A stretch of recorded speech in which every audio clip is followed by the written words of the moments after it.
So let's say you have an email list and you've got some strategies in place to get more people signed up. What do you do next? A pretty common mistake is thinking of your list as a group of people you email when you have something to sell. That's a mindset you'll want to avoid. Now, when you do have something to sell, your email list can and should be your number one sales driver. But that only works if you've spent time nurturing it.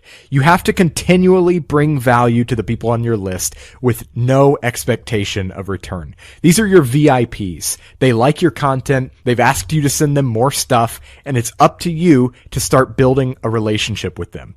And good relationships are based on trust. So what does this mean? It means you have to spend a significant amount of time giving before you ever ask for anything. Gary Vaynerchuk has a great book called Jab, Jab, Jab, Right Hook, which applies a boxing metaphor to the marketing world. Basically, jab, jab, jab, right hook means give, give, give, then ask. So you want to give people as much free value as possible before you ever ask for their money or their time or anything else. It's also worth considering that our inboxes are more crowded than ever before. Remember when you first started using email? You probably opened and read every single message, right? I know I did. But today, I delete well over 75% of my emails without even opening them. So you really have to earn your place in your subscribers' inboxes. Specifically, here are a few ideas for what you could send to your email list to provide value and build trust. First, we have the welcome email, which is the autoresponder message that triggers as soon as someone confirms their email address. This is probably where you'll include whatever free resource you promised them, but it's also a good time to introduce yourself and set the expectations for the relationship. So go over what you'll be sending them and when and how often they can expect to hear from you.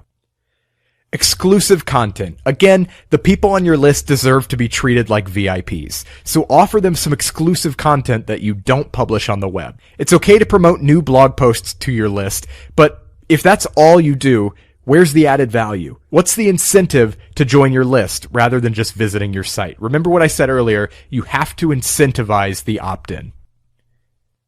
Questions. You know that guy who just talks about himself all the time and never includes you in the conversation? Not even much of a conversation, right? Well, the same concept applies to your email list. Invite people to hit the reply button and share their thoughts and feedback. You can even add a dedicated autoresponder message asking people to tell you about themselves and their challenges. Make it clear that you actually read the responses, and you'll start getting real direct feedback from your audience that you can use to tailor future content to them.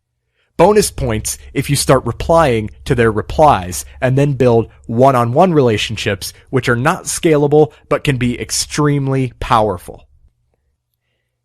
Unexpected freebies. One of the best ways to build rapport with your subscribers is by sending them an unexpected gift from time to time. It can be something you'd normally use as a lead magnet, or even something more extensive if you want to go deeper. Either way, it's an amazing way to deliver value and remind people why they signed up in the first place.